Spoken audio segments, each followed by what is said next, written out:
You love hoop. You want to hear everything about it from people who know what they're talking about. And that's why we want to invite you to Locked In. Whether you're a parent, player, coach, or just a diehard fan, it's your go-to source for everything basketball. The latest recruiting news, expert training tips, deep dives into the most controversial topics in the sport. We cover it all, and we want you to be part of the family. So come hang. Locked In. Find us on all the major podcasting platforms. Welcome to Locked In, your source for everything basketball. My name is Nick DeFeo, alongside my co-host Jason Shea. We dive into all things hoops, from recruiting tips to training advice, hot takes, and the latest news. Whether you're a player, coach, parent, or fan, we've got you covered.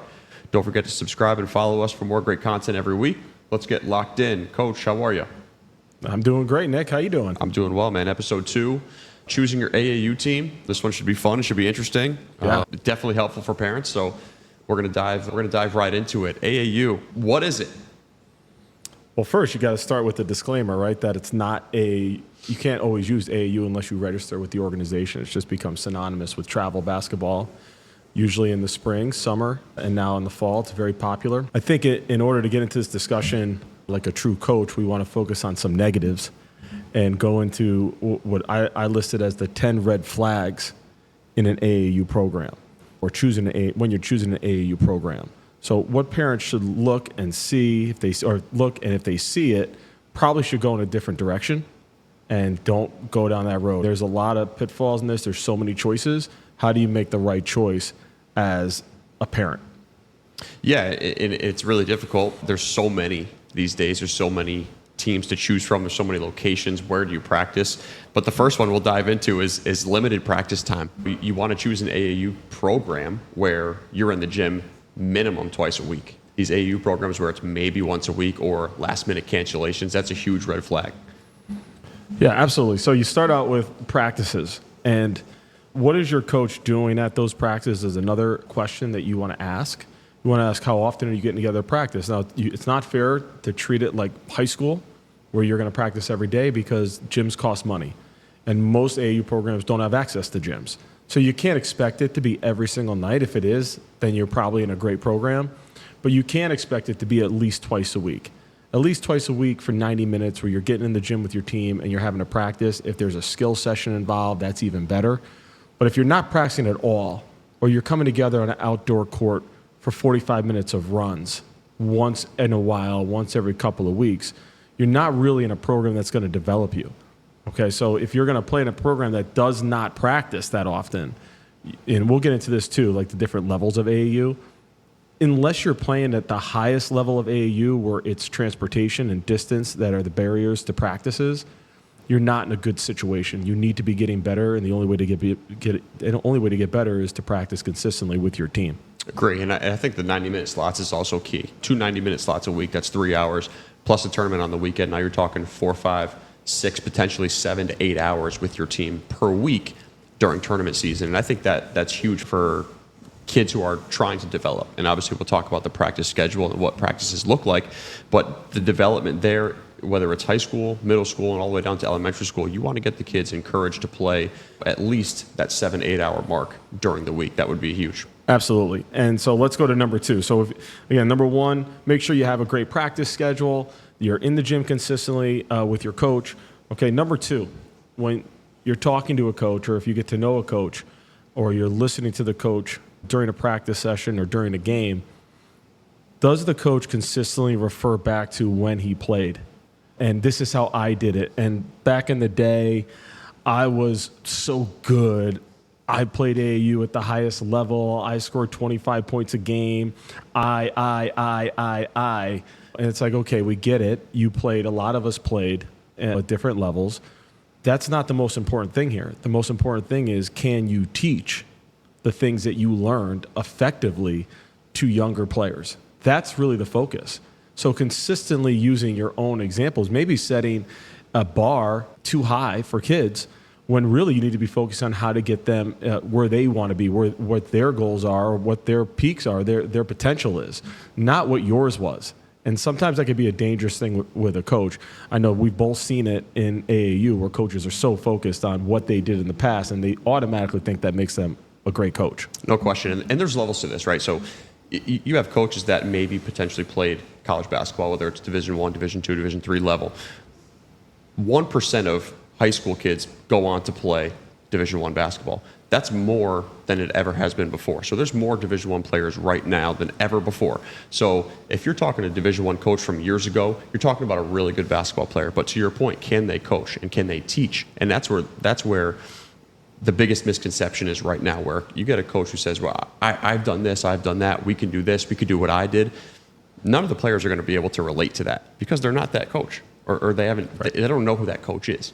So having said that, the parents really should sit in on a practice or two and really monitor and be concerned if somebody is saying, I did this, I did that, we're going to do this, we're going to do that, because it's not going to translate to anything on the court for the kids. And like I said, most kids aren't going to relate to coaches like that because they don't know who the coach was. Absolutely right. And I think when you look at a coach who has experience, it has so many benefits. We both played college basketball at the Division III level, very difficult level to play at. Relating to kids now as a coach, I don't think it's so helpful to talk about the things you did so well. It's more useful for me as a coach, and I don't know about you, when kids are struggling and I'm able to relate to that struggling with them, to say, oh man, I ran those sprints once, like I totally understand. Not, I used to run 17 touches in 45 seconds. That doesn't help. Something irrational. It doesn't help. Right. It's more just relating to them and giving them experienced opinion or some advice on how you might have dealt with a tough situation, like losing playing time in your career. I know it happened in my career. And that's the type of experience you want to hear from a coach who played at high levels. Not, I dropped 20, or, yo, you got to make that shot. Not helpful at all for a player. No, not going to be helpful. And parents, just to recap, number 2, if a coach is referencing when I played, definitely a red flag, and I would ask some questions. Going on to number 3, roster construction, adding players, removing players mid-season. This is like, I mean, here we go. This is as good as it gets right here. Now we get angry about things. This is as good as it gets, and this has become a really sad situation in not only AAU basketball, but any basketball throughout the year that's not inputting your roster with a state association. And this can go from AAU, this can go to summer leagues, this can go to prep basketball. It's a mess, and a huge red flag for parents, especially when that first tournament, your coach rolls out those 10 players, boys or girls, those 10 players, and then that next weekend, maybe you guys struggle, maybe you do okay. That next weekend, you got 2 or 3 new players on the team. I've seen guys lose in a semifinal game and jump to the team that beat them for the next game in the finals. I've seen it. And it doesn't make any sense that this is allowed. I run tournaments, we try to catch people. We don't know every player. We're not watching every game, so it slips by you sometimes. But that level of, disloyalty, commitment to team, of course, the player shouldn't jump, but what are the coaches doing? And so it's a red flag to look out for if you're a parent. If you see players getting added that don't come to practices, that are playing for other programs and other teams, but it's not just a red flag. It's like, you guys got to run away. This coach is all about himself or herself. They're just in it to win. They don't care about development. They don't care about teaching values a team. And not trying to be corny when you just talk about values, just that you commit to a team for a season. If it's a spring or a fall, whatever it is, you get in there with your team and you practice and you go through disappointments and you go through successes together. I don't want a kid coming in that hasn't practiced with us after 2 weeks and just coming in for one game to try to win a weekend championship so I get a t-shirt. That's not what this should be about. And there's no way your kid's getting better doing that. And there's no way that individual should be coaching teams if he's doing things like that. So yeah, adding kids and then just having pickup teams. Of course, you could do that. You could definitely just join up on pickup teams with your buddies and go into terms. Nothing wrong with that. But if a coach is charging you money or asking you to play and they are running their program this way, huge red flag.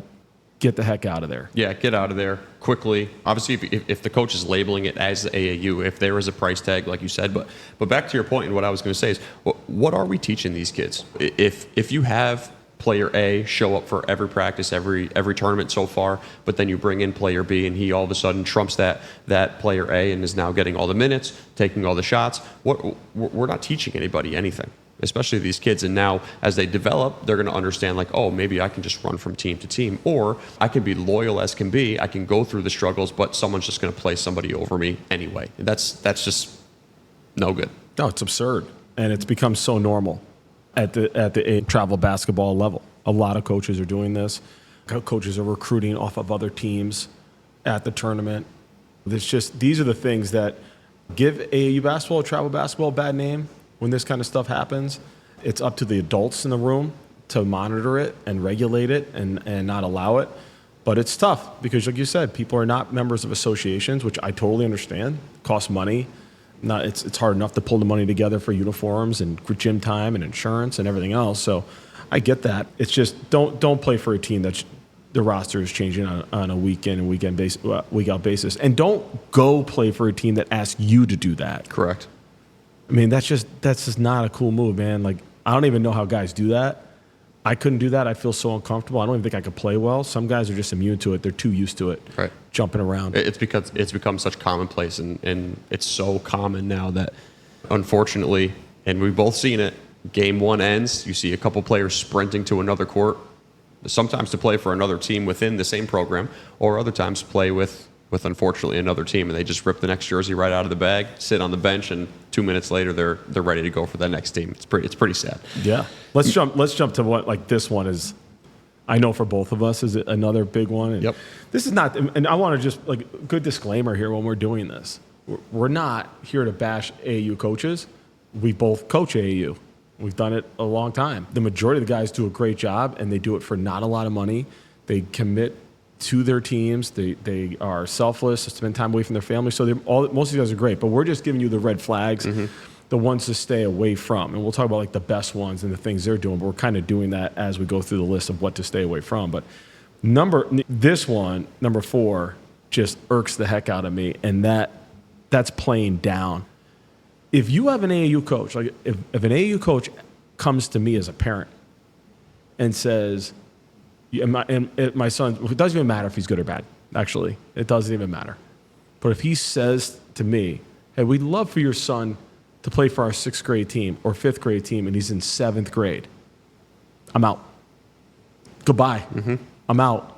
And don't play dumb, parents. Like, look on the apps of your tournaments. Check out which group you're in. Yep. There's no such thing as being in the 5th grade division as a 5, 6, 7 grade combo team. You're breaking the rules, number one. It makes no sense. It's terrible for your kid. How are they getting better at doing that? It's embarrassing.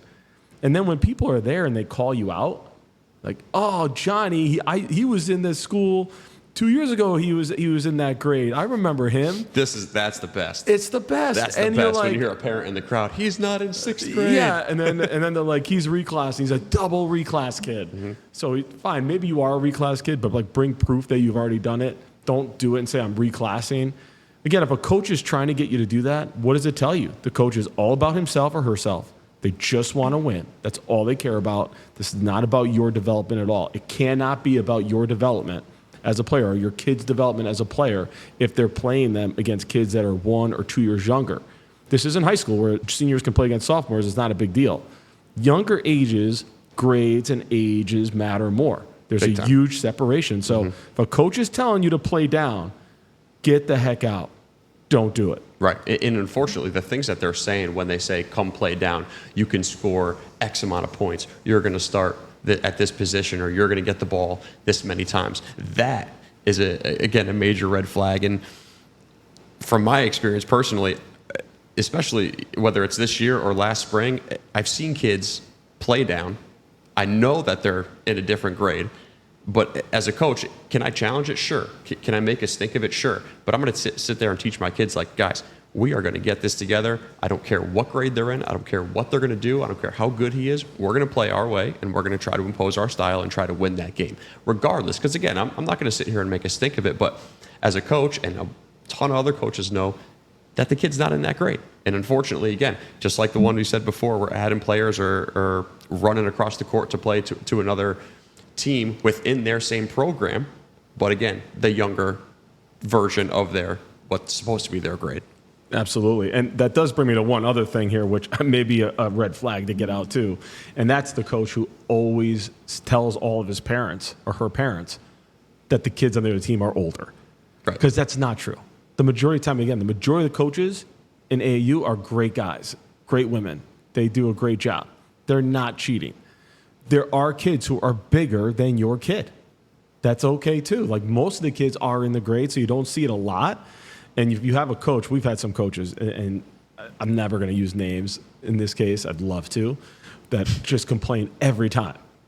That kid's older. His kid's older. And I love when we have the proof in there and issue a technical foul for the challenge. But they're not always older. Like Shaquille O'Neal had to look a lot bigger than everybody else when he played AAU.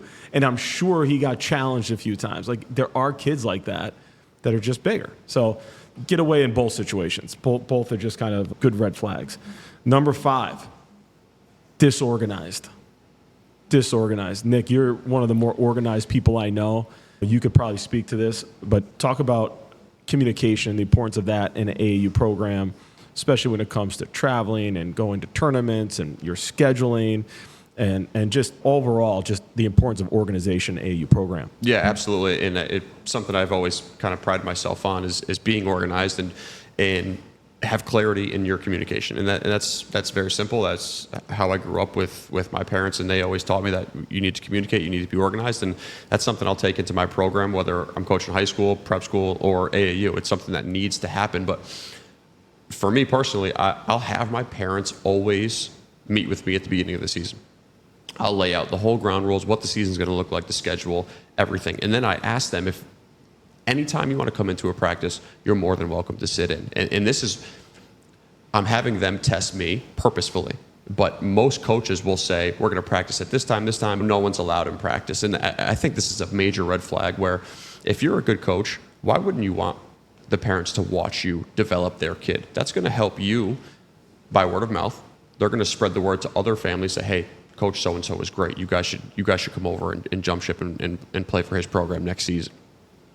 But a lot of coaches, again, this is a huge red flag, will not let anybody in practices. And when parents do sit on practice, they will clearly see, what are we running for offense? What are we running for defense? What do we do for press breakers? What do we do press defense? How do we break the press, and so on and so forth? And what skill development are we doing in practice? And that, again, that goes a long way, where a parent can actually sit there, they can understand the language, so that when they go to the tournament and play, they understand, okay, I know 5 is going to be a 5-out offense, or X is going to be a trap on defense. So they can kind of understand the verbiage along with their kid of what the system is like. And again, coming back to this, most parents don't know what happens during the week in practice. So when they get to the games on the weekend, it's chaotic. They don't know what the plays are. They don't know why their kid's not playing. They don't know really anything about the offense or the defense, and that causes issues. And now the game finishes, and now our parents are trying to talk to the coach and say, hey, what's going on? Why didn't my kid play?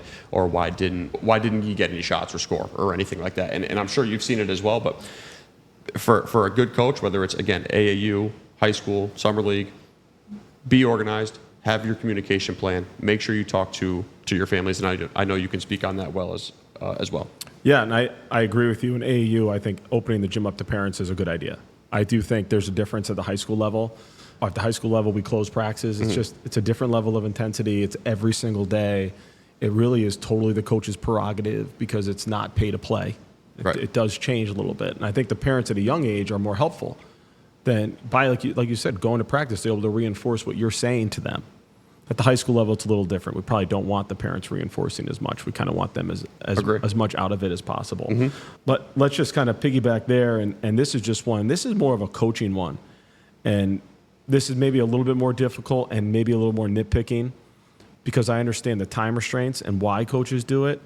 But if you play for a coach whose primary defense is a zone defense in AAU basketball, and some will do a trapping zone defense because they just want to generate quick scores because they don't have time to put in those really work on man-to-man principles, or they don't know how to.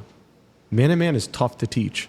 Standing in a 2-3 zone and trapping out of it is really easy to teach. Not hard. 1-3-1's not hard, although most of the guys, to be honest, they don't teach it properly. They're just banking on the top trap turning the ball over and getting a layup. But if you have any kind of competency exactly at attacking, it's layups or open threes if you do it properly against poorly coached 1-3-1 defenses.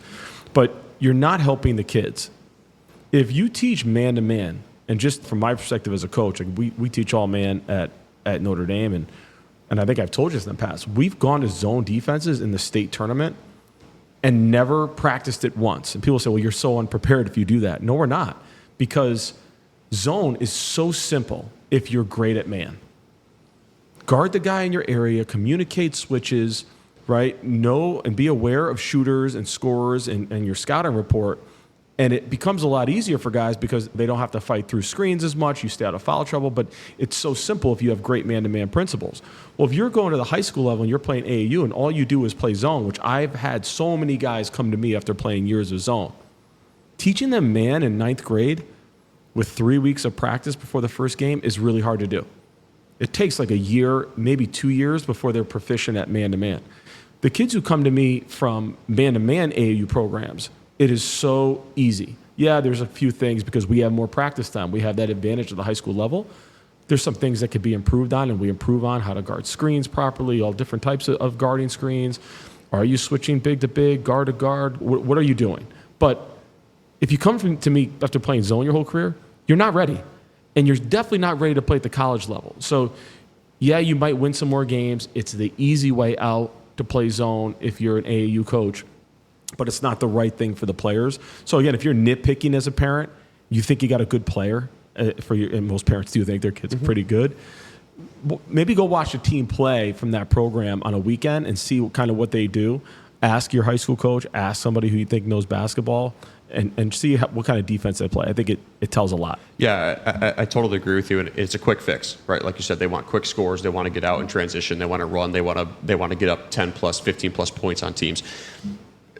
I have an opinion on this whole thing, and it's related to what you just said. Coaches don't know how to teach man-to-man defense, and it's a huge issue. I don't care if you deny the ball. I don't care if you play pack line. I don't care what type of man defense it is. Coaches do not know how to guard or how to teach or how to guard man-to-man. Yeah, most of them just defense. say switch. Switch everything. That's it. If a team goes to man, we're going to switch everything, any sort of screen, or we're going to trap the ball screen.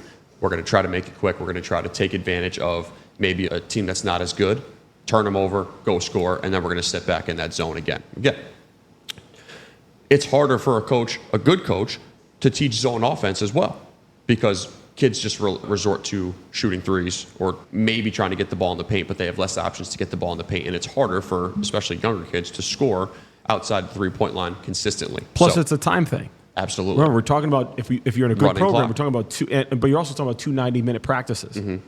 What do most coaches do? It's easier to put in man plays.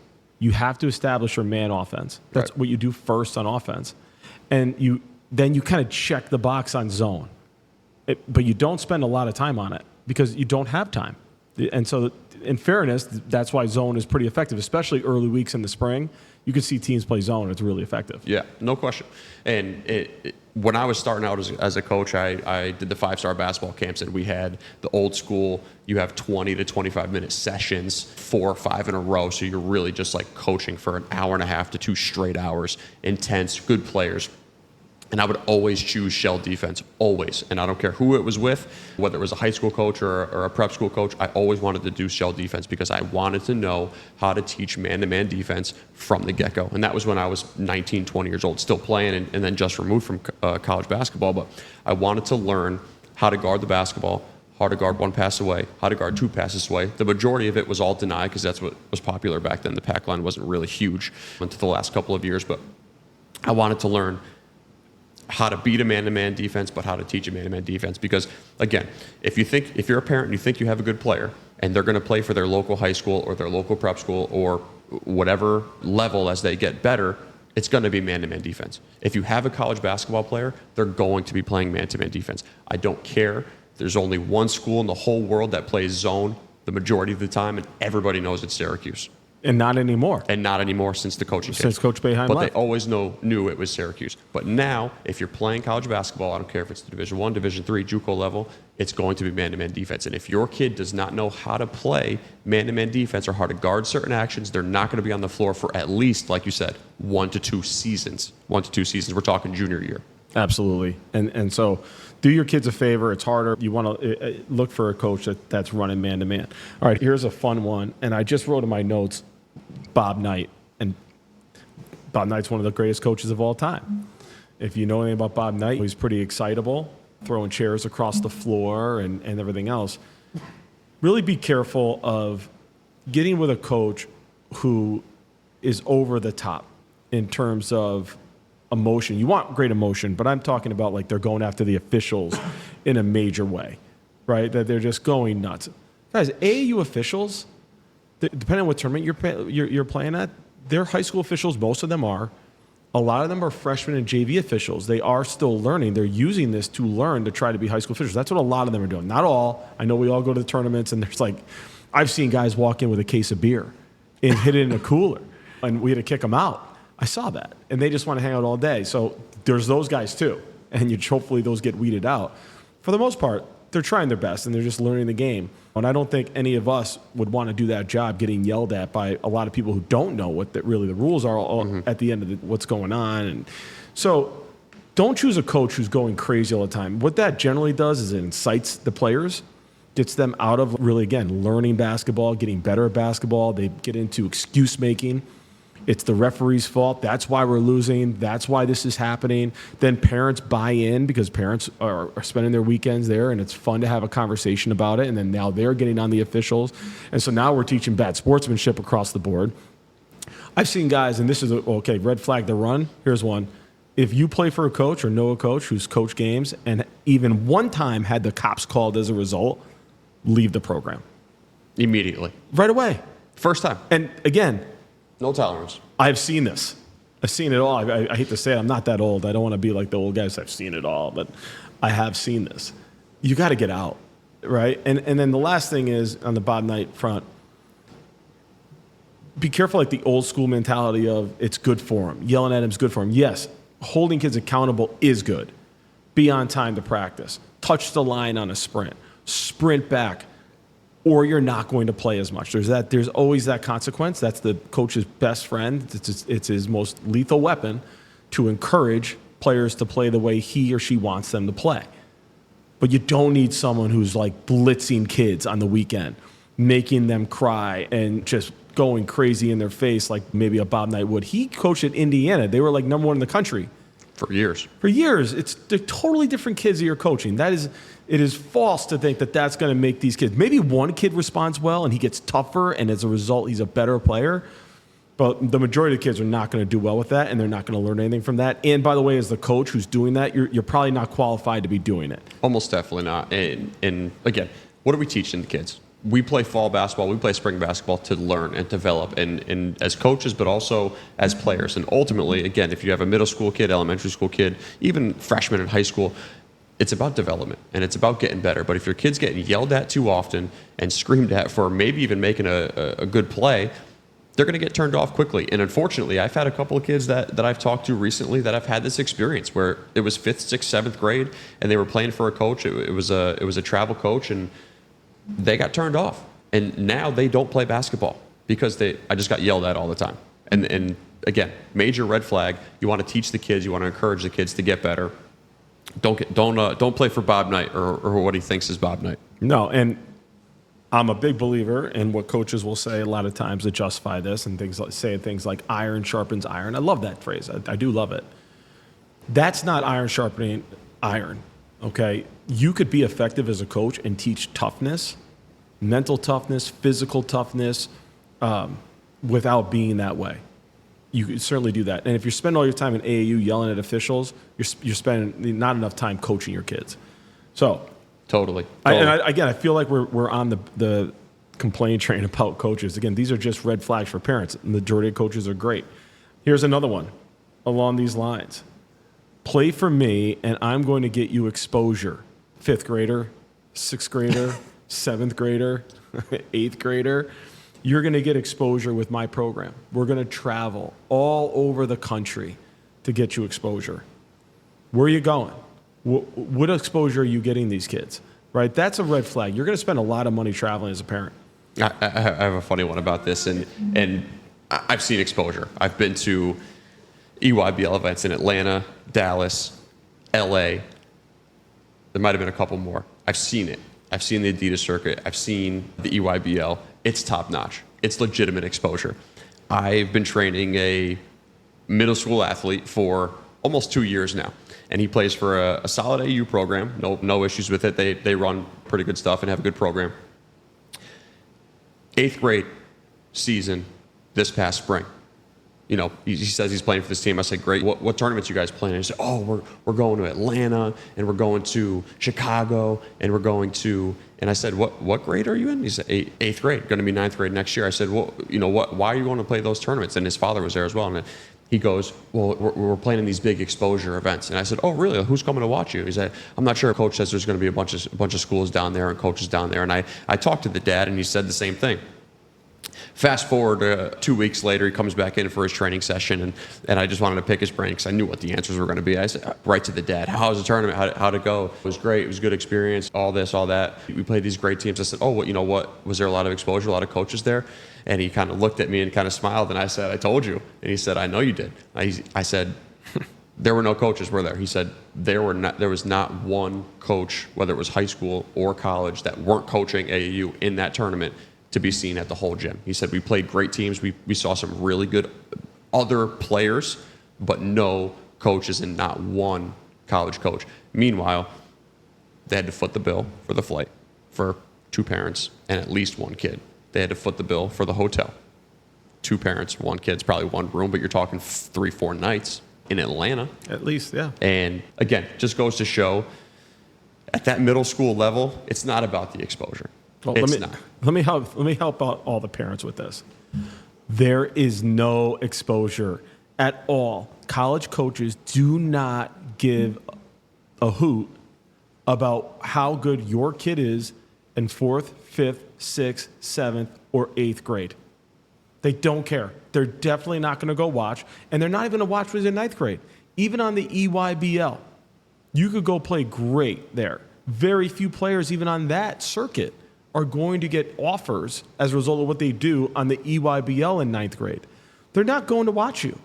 They're not reading the rating publications. They're fun. You can still have fun with those. Mm-hmm. We'll have some fun with those. Okay, we'll definitely have fun with that. Mm-hmm.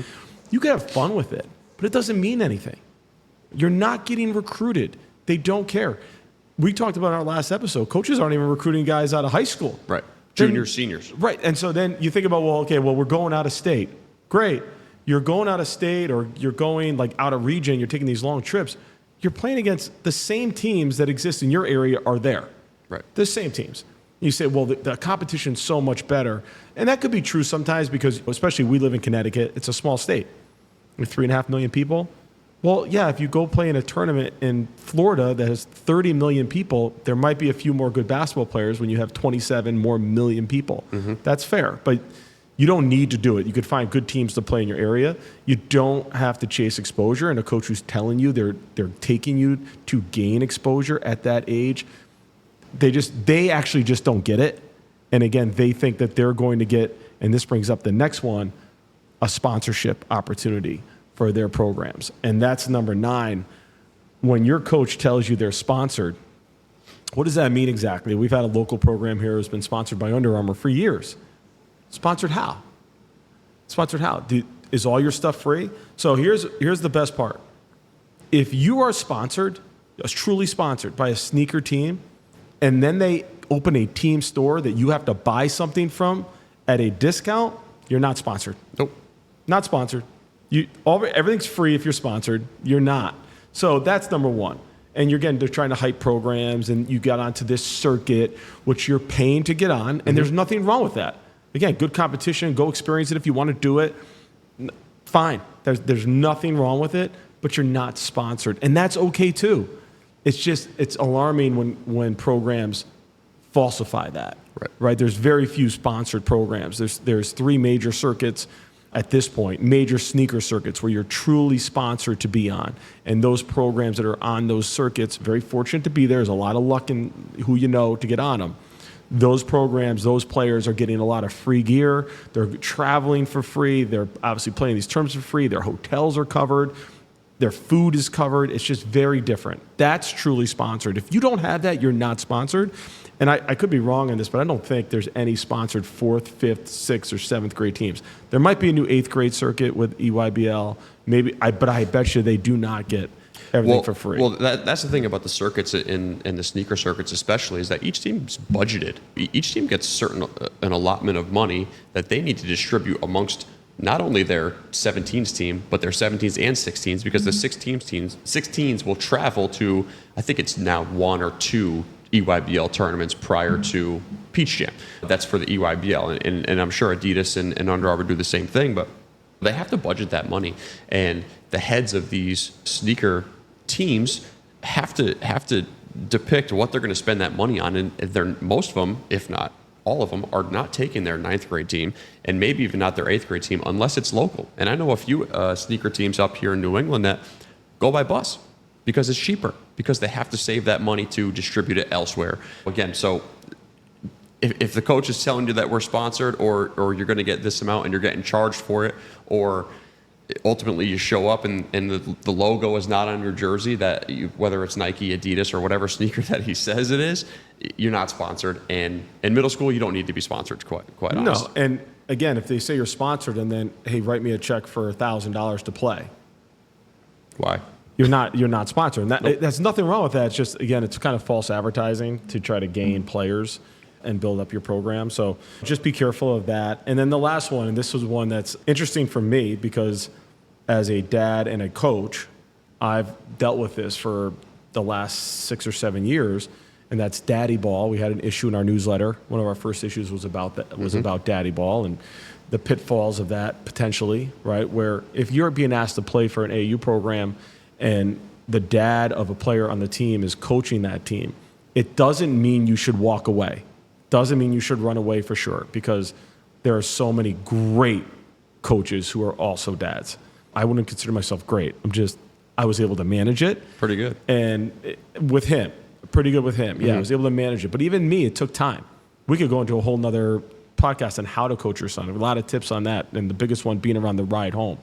Like shut your mouth on the ride home, put some music on. Right. Ask about fantasy football. Right. Do anything else but talk about the game. You're going to ruin your relationship if you do that. Just don't do it.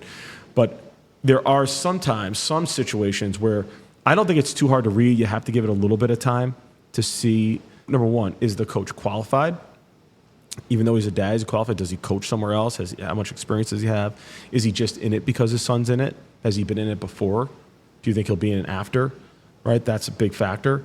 Watch how he is in the games. It's also a little bit dangerous too. You don't want to blame everything on or associate every decision he makes with the fact that he's one player on the team's father.